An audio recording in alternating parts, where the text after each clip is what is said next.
this is part 2.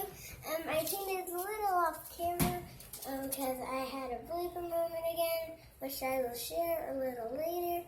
I'm still painting this side, so it's going to take a long time, so I might as well pause it.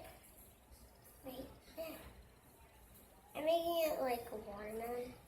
Watermelon, watermelon, watermelon. Here you go. Ah, ran it. Ah, it's almost dried. Oh no. Come on. Come on. Come on. Come in. Come on. Oh yeah, it doesn't work. You know what? I'll wait for it to dry.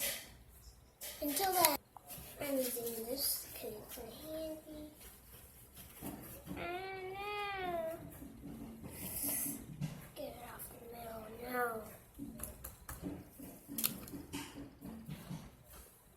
Now, I'm doing this because I have a whole lot of Num Num. My favorite smelling one is the Num Num.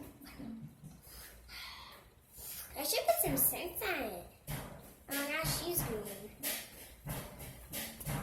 And look at that, so many fidgets. Blue one, the gray one, and